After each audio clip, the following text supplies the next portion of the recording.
This is your host, Casey DeShock. Alaska Conversations is supported by a community of Alaskans dedicated to our state.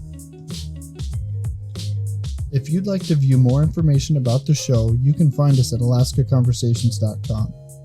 There, you'll be able to find this podcast as well as our show archive.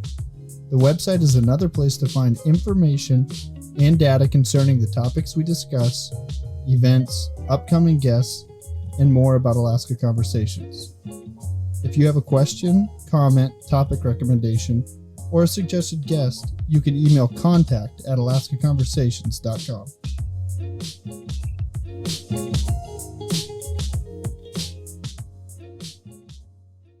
This is episode 5. Welcome to Alaska Conversations. Today, my guest is Brad Keithley. He is the managing director of Alaskans for Sustainable Budgets. Brad has 35 years experience as an executive, lawyer, consultant, writer, educator, and has published through numerous publications throughout the state. He has also served on numerous boards, including Institute of the North. Brad, welcome to Alaska Conversations. Casey, thanks for having me today. It's a pleasure to join you. All right, you have your own podcast. You have you publish numerous papers, and I think you correspond through numerous different boards, also advising the legislature, and you mainly focus on two things so far that I've seen: oil and gas and the budget. And today we're primarily looking at talking about the budget. So, do you have anything else as far as an introduction goes, or things that you've worked on? No, I think you've captured it. The budget issues have been a focus of mine since around 2010, 2011. I read a series of papers that Scott Goldsmith, who was then with the University of Alaska Anchorage Institute of Social and Economic Research, what we sometimes refer to as ICER, read a series of papers that Scott had done talking about sustainable budgets. Scott, even back then, was concerned about the direction the state was headed in terms of spending levels relative to revenue levels, projected revenue levels, and wrote what I think are still sort of the baseline papers for understanding Alaska's fiscal situation.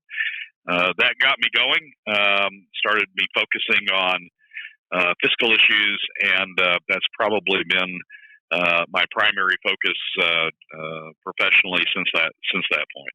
The Alaska budget heavily reliant on oil. Most of the people that are going to listen to this podcast understand that. What they may not recognize is how much the spending really increased through the mid-2000s. That's probably about the time that you started looking at it, shortly after the passing of ACEs, and the budget, the revenue rising as high as it did, especially based on $140 oil. So that's where you started to notice the uptick. We've had other instances in the state history where revenues have been very low or spending has been higher. Through the mid-'80s, we had the same problem. However, production numbers were much different than they are today, and so that's probably led to the problem that we're seeing. What are our numbers right now, or where are we looking at for a problem with our budget and our deficit spending in the last decade? Well, you got it exactly right. In the mid-2000s, as oil prices started to recover, but as Alaska took more of the oil revenues through ACEs, revenues built up rather quickly. In the early 2010s, 2010s, revenues went from about $5.8 billion in fiscal year 2010 to $10 billion by fiscal year 2012. And we're talking about state revenues. I don't include federal revenues in those numbers. We're talking about what's typically referred to as state unrestricted general funds. So we went to $10 billion by fiscal year 2012. And then we started, as oil prices plunged, we started going deeper and deeper off the cliff, if you will. We were about at $7.6 billion in 2013. By 2016, we were down to $1.3 billion. Again, compared to a high of $10 billion in 2012. And they've come back up since then, particularly since we've started using a portion of the permanent fund earnings stream, the earnings stream off the permanent fund, diverting that to state revenues. After accounting for the statutory PFD, we're now at about $3.4, $3.5 billion the last couple of years. So it's been a roller coaster in terms of revenues. And as you said, spending has sort of followed that roller coaster. We went from $5 billion roughly spending in fiscal year 2010 up to as much as $7.8 billion in 2013. And we've come off that peak, but we've not come off that peak at the same rate that revenues have dropped. And as a result, since 2013, we've been running huge deficits. The cumulative deficit across since 2013 has been about $12 billion. So peaks both in revenue and spending, but as revenues dropped, spending didn't drop as much, and we've been running deficits. And we had the Constitutional Budget Reserve, some other funds that we could use in order to stem some of the bleeding from the falling production and prices. We are almost at the end of that road, aren't we? We are. So we've used basically 4 different fiscal reserves during this process. One is the statutory budget reserve, which was established in the late 2000s, 2008, I think 2007 or 2008. And we had put about $4 to $5 billion into the statutory budget reserve. We drained that back out. We've used the constitutional budget reserve, which had built up over time and had been used before, but had been repaid by about 2008. And we've virtually drained all of that. We're down to less than $2 billion in that. And then we have used the permanent fund dividend. We've essentially taxed the permanent fund dividend to provide additional revenues over on the government side. And the fourth is we've used a portion of the permanent fund earnings stream. The Governor Hammond, at the time of the establishment of the permanent fund dividend and the permanent fund, visualized could be used for government, and we've used a portion of that earnings stream as well. Those 4, even when you combine all 4 of those, we're still in, frankly, terrible fiscal shape as we come into the 2020s. We've drained the SBR virtually entirely. We've drained almost all of the CBR. Permanent fund dividends been cut since 2016, and we are using a portion of the earnings stream to help fund government now. The permanent fund dividend being cut, we'll talk about that coming up shortly. Just to put some context on these numbers that you're talking about, Brad, is following 1986, there was a period of pretty low oil prices. Our production numbers were enormous. They were still well into, just under 2 million, 1.5 million barrels per day. There was an entire decade of the 1990s with fairly low oil prices. Towards the turn of the millennium, we were talking about getting rid of the permanent fund dividend. Alaska had a vote on it. We were talking about taxes. And then the people voted. We moved towards the middle of the 2000s, war in the Middle East, and prices shot up, and we still had enough production that we saved ourselves, which you've already covered. I hear a lot of people expecting something similar to happen as far as either production or price.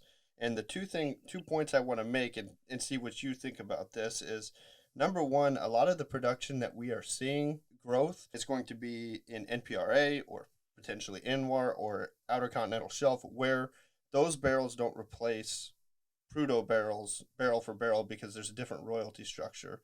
And number two, we just saw what happened in the Middle East, and because of the shale revolution in the United States, the chances of a huge price swing to the upside are a lot lower than they were even 15 years ago. Yeah, well, I think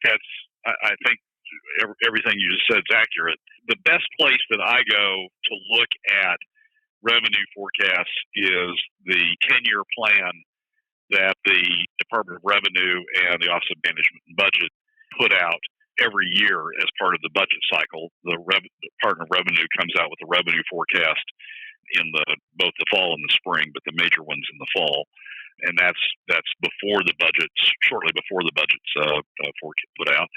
And then OMB incorporates that revenue forecast and puts a spending forecast with it at the time that the budget's issued. Both of those are saying that revenues over the course of the coming decade essentially stay flat, traditional revenues, and the reason for that is sort of what you just described. One is it does predict some production growth, but that production growth is offset by production declines in the existing fields in Prudhoe and Caparic. And so you have some production growth, but it's not as much as just saying, oh, we got all these new fields. You just layer that on top. You have to account for the fact that the traditional fields or the legacy fields are tapering off. And you're exactly right that that is coming increasingly from federal lands or from native lands. ASRC owns some of the lands that new production is coming from, and the state doesn't get the royalty revenue from those in the same degree that it has from Prudhoe, from the state land. And you're also right about price.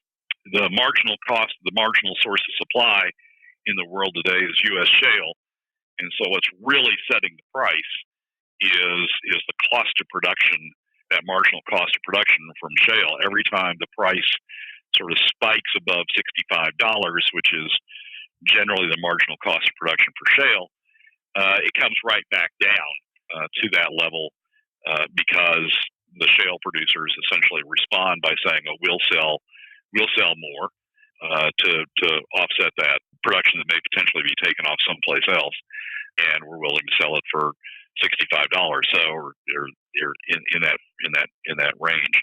So you have essentially that cap on price that we're seeing now, and the expectation is that cap sort of continues over the next decade. So you got it right. Increasing production from some areas, in part offset by falling production, in part the revenues from that offset by a different royalty structure, and price essentially capped by the marginal cost of production of shale throughout the entire period.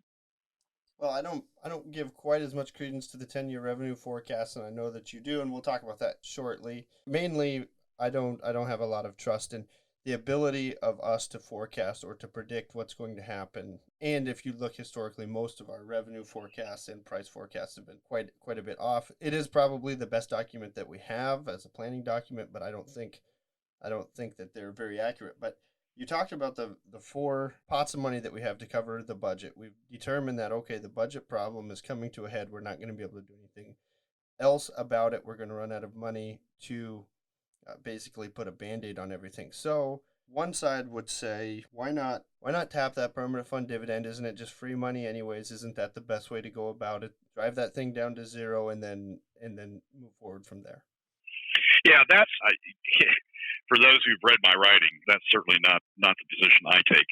Alaska is unique among the U.S. oil-producing states in this respect. In the lower 48, most of the production comes from private sources, private lands, and the owners of those private lands get a portion of the oil revenue in the form of royalties that are paid to the private owners. And there have been studies about the effect of that income to the private landowners on the local economies, and it's a fairly strong has a fairly strong effect. Alaska doesn't have private land production as a result of the Statehood Act. The minerals are held in the name of the state, and so we don't have the same sort of naturally occurring private revenue stream off of the oil revenues that occurs in the lower 48. Governor Hammond, I think, was a genius at this, and in the early 1980s established the permanent fund dividend, which essentially is Alaska's royalty system, and generates into the private sector or puts into the private sector a portion of those oil revenues in the same way that occurs in the lower 48 through leases and royalty. Because Alaska views the minerals as being held by the state, those royalties distributed into the private sector are distributed to all Alaskans, all owners, in the form of PFDs rather than going to a select group, as occurs in the lower 48, those who own the mineral interest in a private way. And I think from the Alaska standpoint, that broadens the effect that we see on the private sector, that we see in the Alaska private sector, that occurs in the lower 48. So what the PFD does is make the Alaska economy, the Alaska private sector, look a lot more like Texas or Oklahoma or Louisiana in terms of a portion of those revenues coming into the private sector than what would otherwise occur if all those revenues went into the government sector. Alaska would look a lot more like Azerbaijan or Angola or some country that takes all of those oil revenues and puts it into the public sector and lets government decide where those revenues go. The PFD, that's what would occur if we didn't establish something like the PFD that puts a portion of those revenues into the private sector. And so that's really creating the revenues.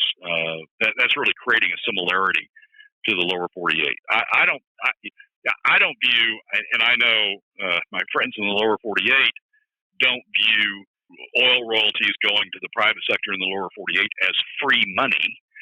I can't tell you how many. I mean, some people could say that. I can't tell you how many people, when I was in practice in the lower 48, that came into my office or came into offices of other lawyers and said, "Oh my gosh, they found oil on my land. I'm going to get all this revenue."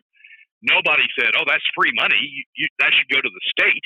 It was recognized as free money coming from a natural resource that should go into the private sector, and that's all we're doing up here through the PFD. I don't think of it as free money. I think of it as revenue coming into the private sector from the commonly held oil resource, in the same way that I think of the revenue from leases and royalties going into the private sector in the lower 48.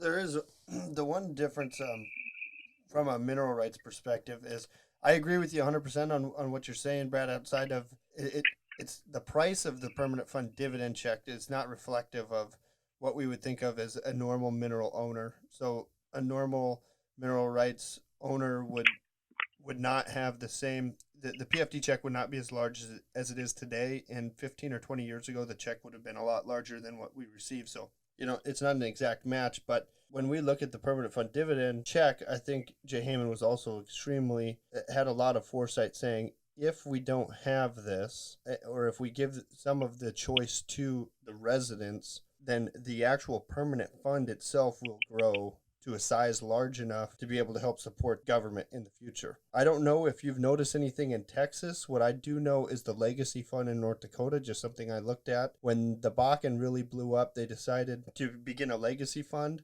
without a permanent fund dividend check. And it took only a couple of years before it was determined that legacy fund was really not being very effective. It could go to offset school costs. It could go to offset infrastructure. And that really some of that money should be being spent on infrastructure. Well, but North Dakota, most of the acreage in North Dakota is privately held. So the legacy fund you're talking about was created out of largely out of production tax, severance tax in North Dakota. It wasn't created. Yeah, absolutely. It wasn't created out of a diversion of what otherwise would have gone into the private sector.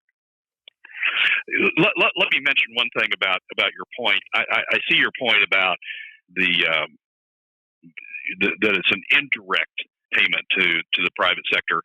I had, again, when I was in the lower 48, I had clients who set up investment funds, and the dividend check went into the investment fund, was managed as an investment fund, and then the payments that my clients received came out of that investment fund.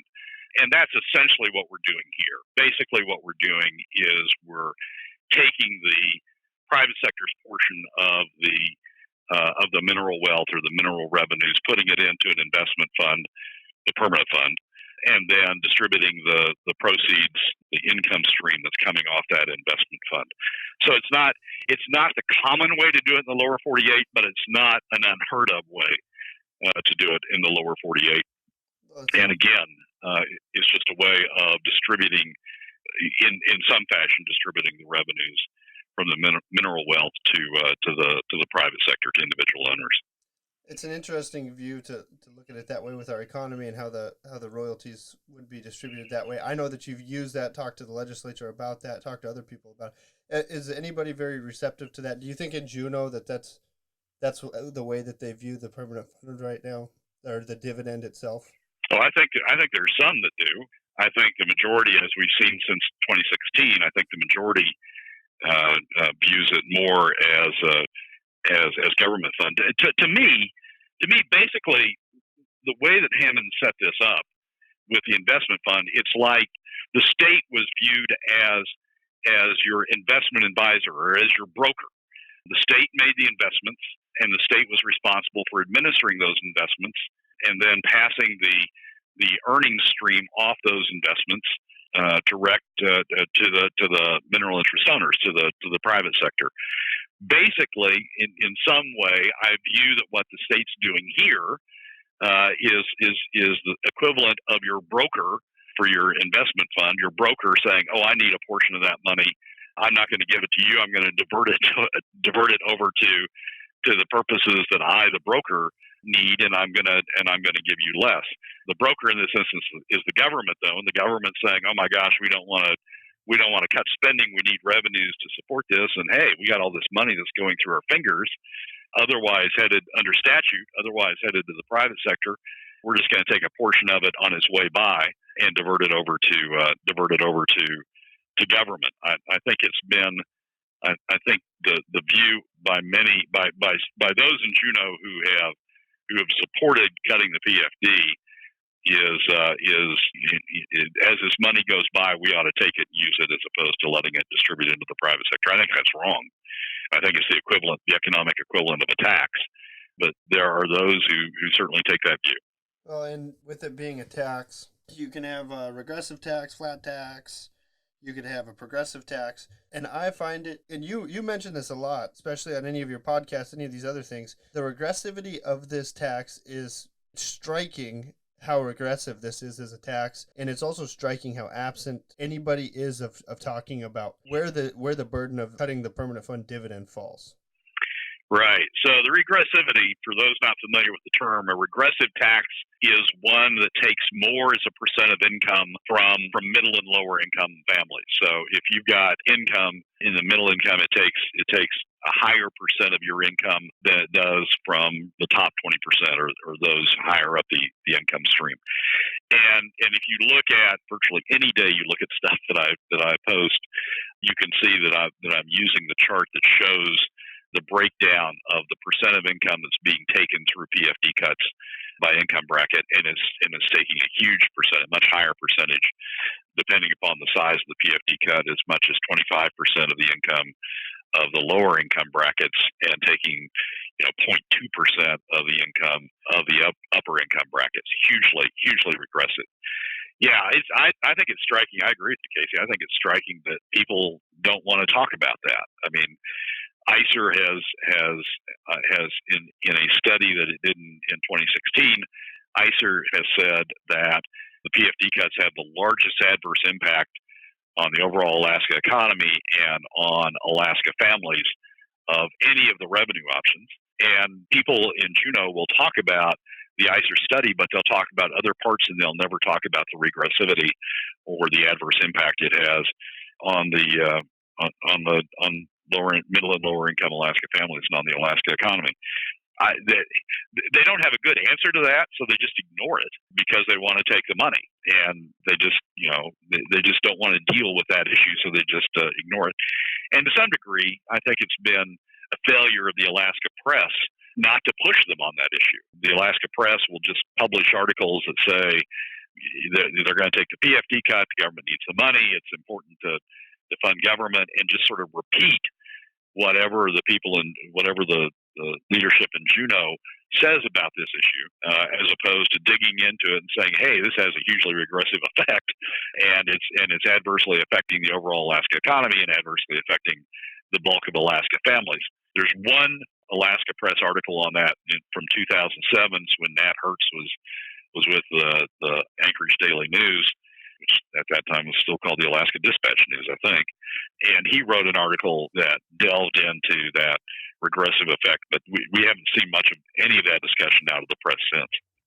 Well, and we see a lot of the articles coming that start to talk about some of the other pots of money. I live in Bristol Bay. We receive power cost equalization, and it will be reported that we need to cut the permanent fund dividend because we need to save power cost equalization. And I wouldn't argue for either which one of those programs in particularly, but I've got a family of 5, and I know that the subsidy that I can receive through PCE that we naturally receive through power cost equalization, even if it was as large as it could be an ADAC, and I was receiving $500 a month for my house, my family of 5, the normal cuts that we have, the cuts to the permanent fund dividend impact me, my particular example, more than eliminating power cost equalization. And that's at the highest level. It's significantly more when you look at a normal community or a community that receives 16 cents on a kilowatt hour, something like that.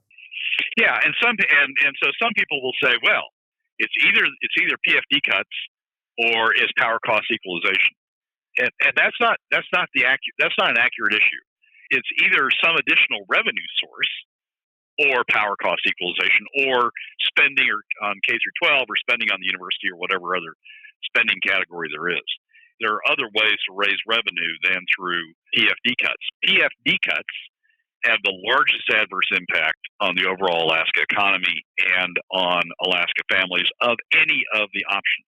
And it doesn't take a family of 5 for it to be that case. And when you just look at the average size Alaska family, which according to the latest census numbers is 2.81, and just take 2.81 through all of the income brackets, it has a larger adverse impact than other revenue options on 80% of Alaska families. The only ones that benefit from PFD cuts, because it's such a low part of their income, is the top 20%. So, some people want to phrase it as, well, it's either PFD cuts or K through 12, or it's PFD cuts or power cost equalization. It's not. It's some revenue source or those, and there are other revenue sources, other ways to raise revenue that have a much lower impact on Alaska families and on the Alaska economy. Well, right before we talk about revenues, because that's an important question. You also speak about this a lot. There is I don't know what number it is in the population, 15%, 20% of the population, the voting population right now, is going to continue to say cuts only, cuts only, cuts only. And I know that you've talked about this till you're blue in the face, but anybody who's not listening, you do not believe that we have a cuts only approach, and explain why, just why we should just forget about talking about cuts only. Well, the numbers, when you look at the 10-year forecast, and yes, there likely are deficiencies with the 10-year forecast, but it's the best we've got. The number of the deficit, when you look at the 10-year forecast, on average over the next 10 years is $1.8 billion. That's assuming spending at inflation, just adjusted for inflation, and it's assuming traditional revenues including a portion of the permanent fund earnings after the statutory PFD. The deficit is $1.8 billion. That's 37% of spending is ending up as deficits, not covered by traditional revenues. Governor Dunleavy last year tried to cut a little bit under that amount with his initial budget. That budget really went nowhere. The legislature came back with a budget that did some cutting, but not an appreciable amount. Governor Dunleavy came back with vetoes that were upheld, but then the legislature came right back and passed another appropriations bill that essentially reversed some of those vetoes. And after doing a nose count, Governor Dunleavy did a few more vetoes, not many, not back to where he had, certainly not back to the original budget, and not even back to where he'd been with the first round of vetoes. Did a second round of vetoes, and that's the budget that we're operating under today. We ended up with about $1 billion more in spending after the budget, $900 to $1 billion more in spending after all that process than where Governor Dunleavy originally started out. He didn't have the support of 16, which you would need, 16 in the legislature, which you would need to uphold the vetoes, to veto back down to the original budget he started with the cuts only budget. I think that entire session demonstrates that we're not going to get 16 in the legislature to support the governor, even if the governor wanted to go there again to do cuts only. I think that entire process showed that we're not going to get 16 in the legislature to support that sort of budget. And we have equivalent budget deficits the 10 years going forward. We really haven't gained on this problem as a result of the last session. So technically, I mean, I spent 5 years talking about cuts, 10 years, 7 years talking about cuts, and how we could do cuts, and how identifying areas to do cuts. The university was one of those. Medicaid was another of those. K through 12 was another of those. Technically, we can identify $1.8 billion in cuts, but getting the political support, getting the governor willing to make those cuts, and 16 in the legislature willing to back him up, I think last year's session proved that that's just not going to happen. So continuing to talk about cuts only and relying on cuts only is just the predicate for continued PFD cuts, because we talk, just like last session, we talk about cuts only. The governor tried last year on cuts only. The legislature won't back him up. Can't get 16 to back him up. We end up with $1 billion additional spending, $1 billion that has to come from somewhere.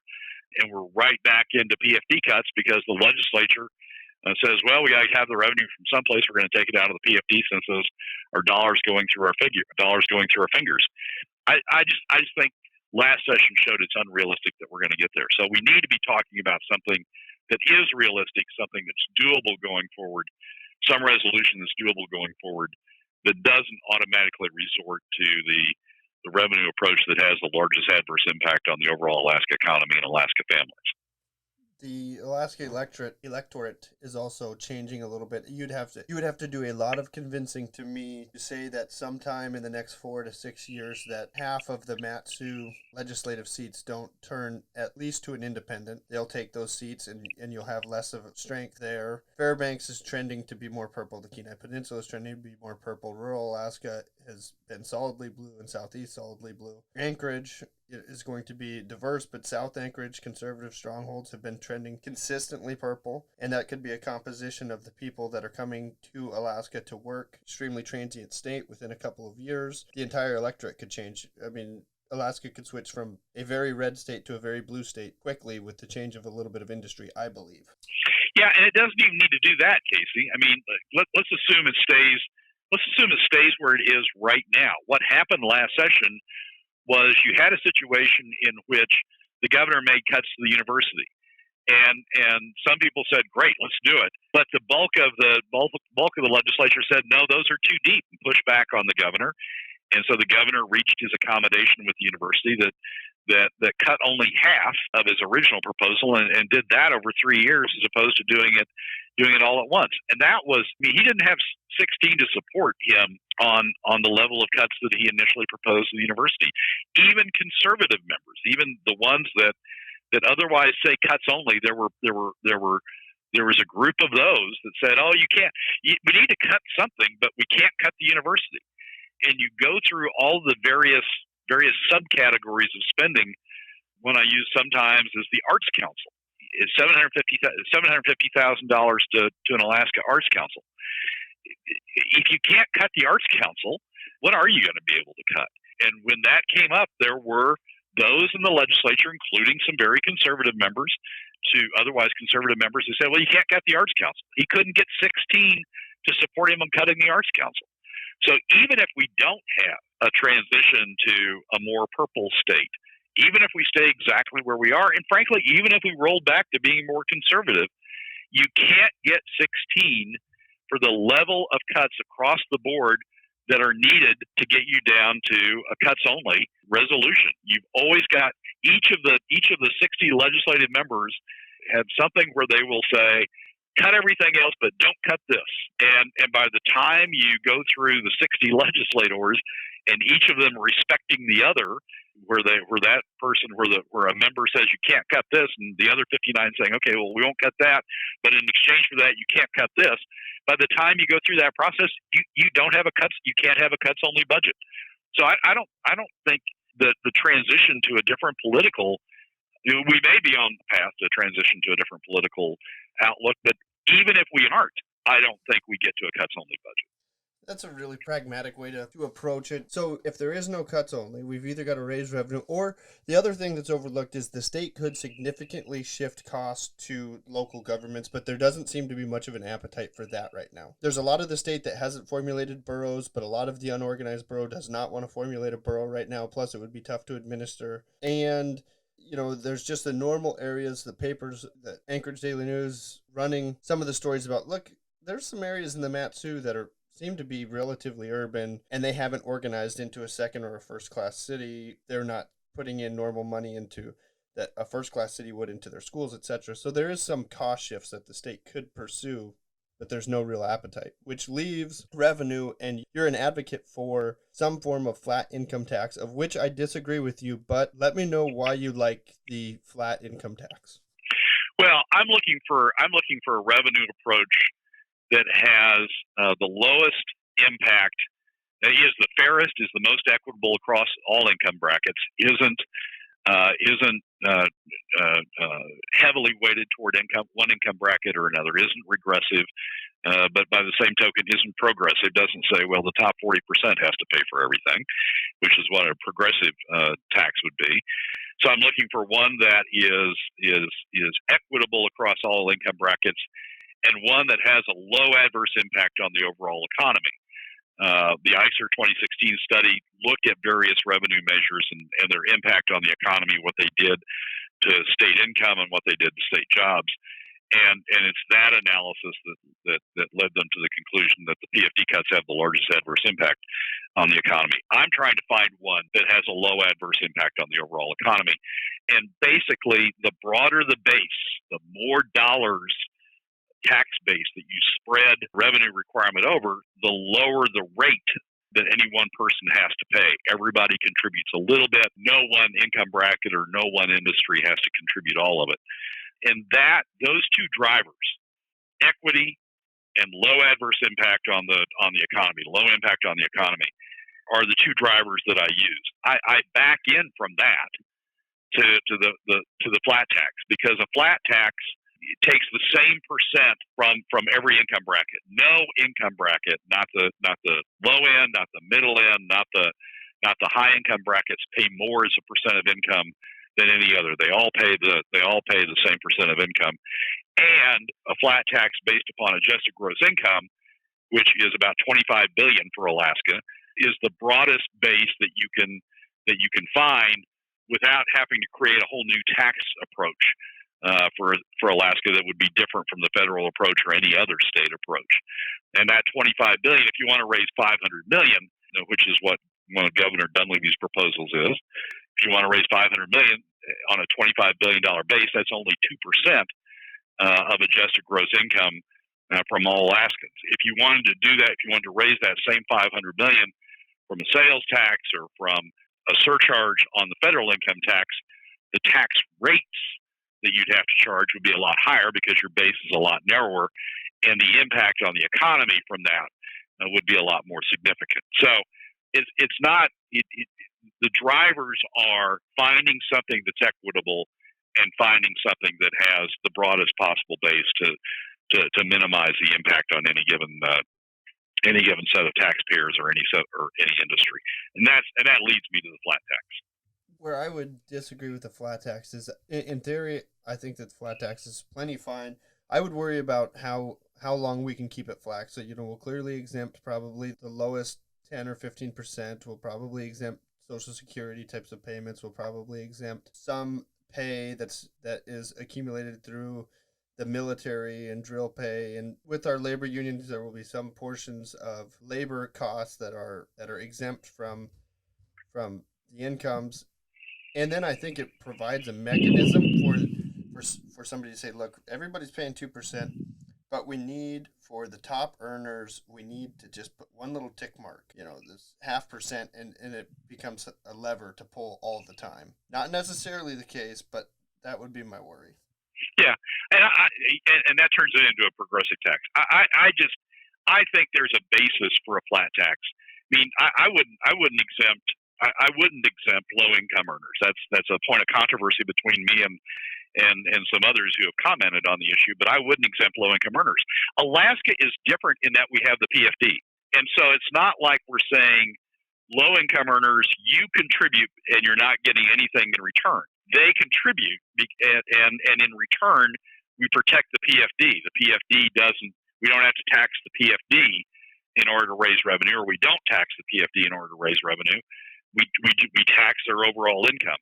In another state that doesn't have a PFD, that doesn't have that sort of distribution of revenue into the private sector, then there's an argument for exempting low-income earners or low-income families because they don't have another source of income. But here, we're giving them a source of income. The trade-off is you're getting the PFD back in exchange for paying a portion of it, a small portion of it, an equal percentage portion of it with high-income earners back to the state through taxes. I think that's a fair trade-off, and so I wouldn't exempt low-income earners, and I wouldn't exempt Social Security because they're getting PFDs also, and I wouldn't exempt the resident military, because they're getting the benefit of that also.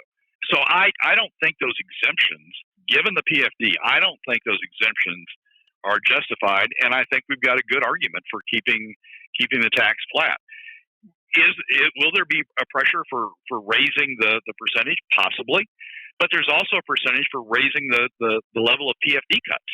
And so you're trying to figure out what's the fairest way, if there's going to be increased revenue, what's the fairest way to do it? And the fairest way, to me, is equity across the board with the broadest possible base, as opposed to saying, oh, well, we ought to just do it through additional PFD cuts, which hits middle and lower income Alaska families much, much harder and hits the overall economy much, much harder than the top 20%. I think there's one other, I don't want to digress too much, but I think there's one other benefit of a flat tax that people sometimes quickly overlook. Under PFD cuts, because so little is taken from top 20% families through PFD cuts, there's really no incentive for the top 20% to try to curb spending.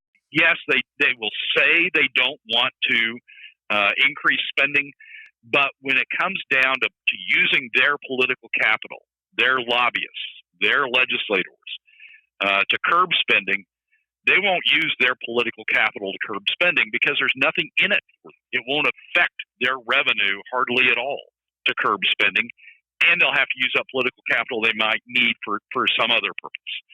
If we use a flat tax, on the other hand, everybody pays the same. There's no cost shifting going on. So the top 20% say, yeah, we want to curb spending because it saves us. We don't have to pay additional taxes then. And the bottom 20% say, yeah, we want to curb spending because we don't have to pay additional taxes then. When you start carving out income brackets, when you carve out the top 20% by using PFD cuts so the top 20% doesn't pay much, or when you have a large exemption at the low end and say you don't have to pay tax on the first $40,000 of your income, for example, because we want to protect you from that, then you get pressure for increased spending because from those groups, because those groups don't have to pay for it. They shove the costs off on somebody else.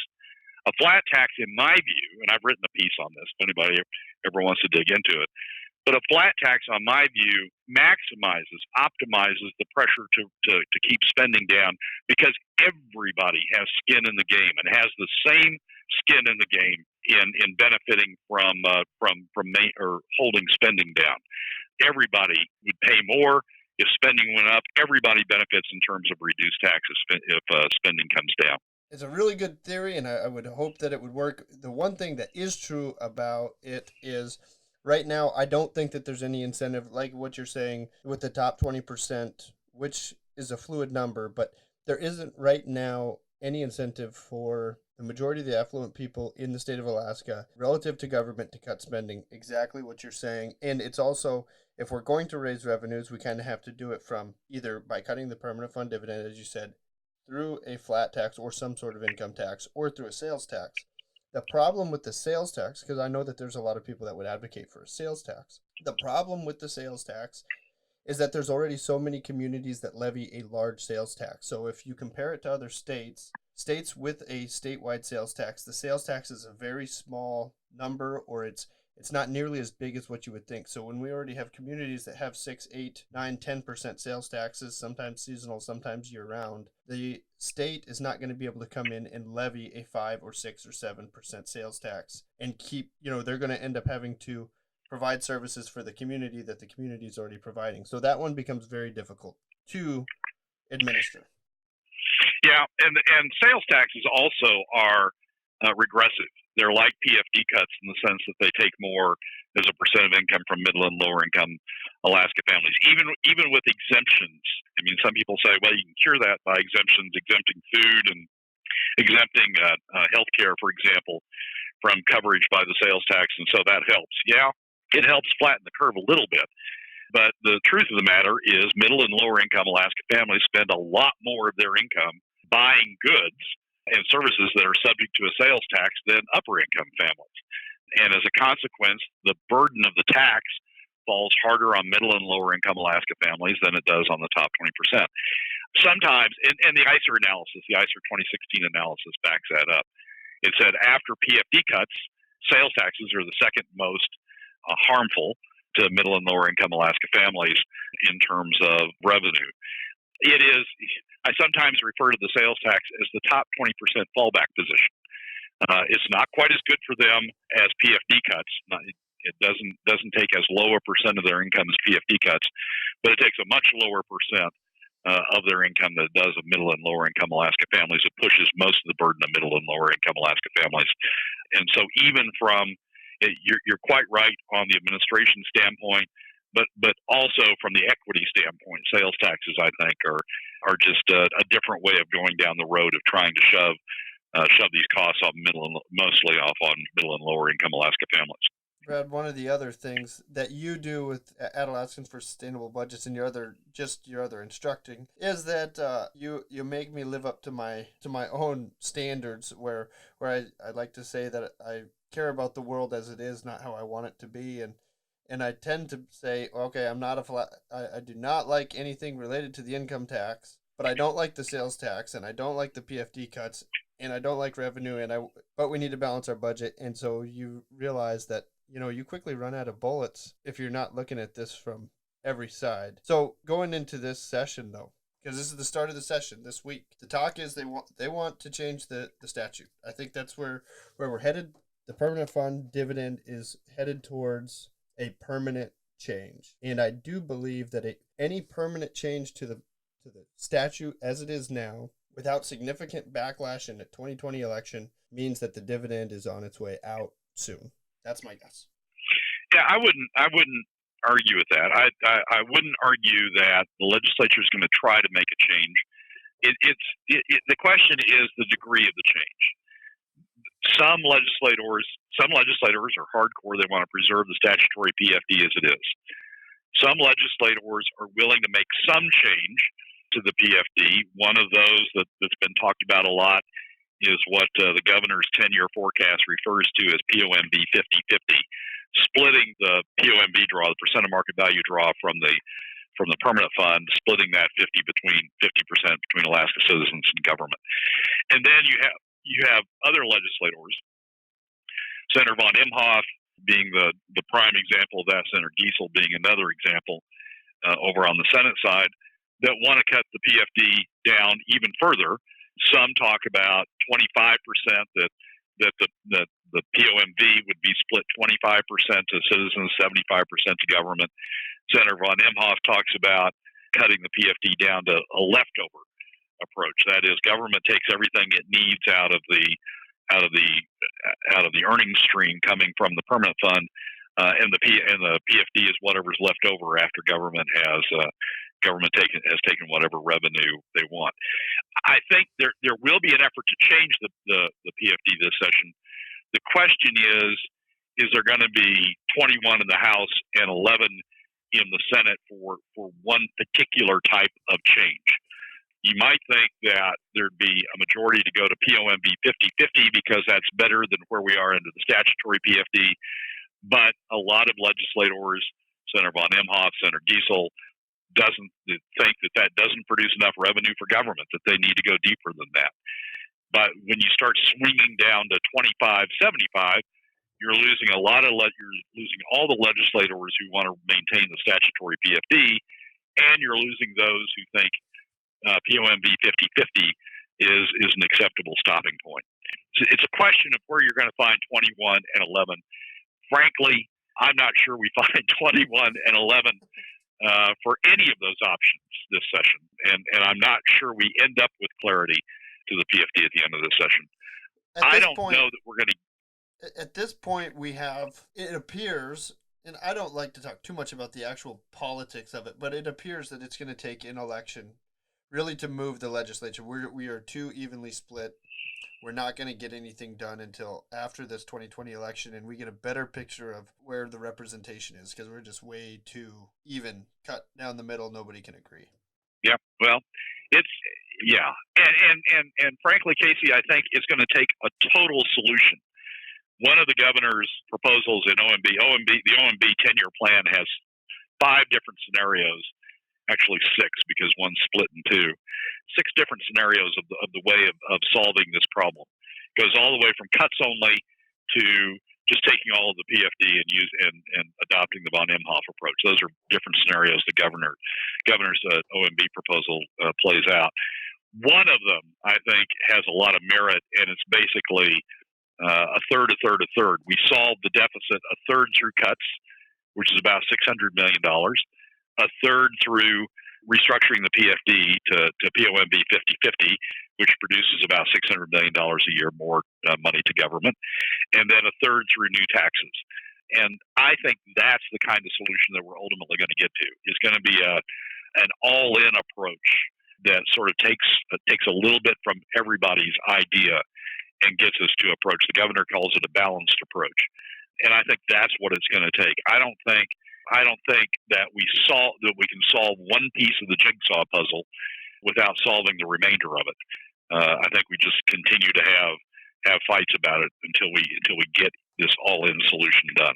Well, Brad, I think it would be interesting to have you back in the spring when it's warm and we can have an update, see exactly what happened with the legislature. And another thing that we didn't talk about, perhaps we'll talk about it someday in the future, is you have a really interesting idea for capping spending, because that's a necessary piece of balancing the state's budget, more than likely. Not necessarily do we have to do it, but it's an important step. But where do people find out more about Alaskans for Sustainable Budgets? Is there an area where they can go to get involved, or is it just something that you do, or what can they do? I think the best place is to go to the Facebook page, Alaskans for Sustainable Budgets. That's sort of the central location where we post various things, where we post everything we're doing. So we post the podcast there. We post our occasional comments. We post blog pieces when we do those there. And since Facebook seems to be a generally accepted means of communication in Alaska, I think that page, Alaskans for Sustainable Budgets, is the best place to continue to keep updated about what we're doing. My guest has been Brad Keithley. Thank you for joining me. Hope to talk to you again soon and see you back in Alaska. Casey, thanks for having me. I enjoyed it.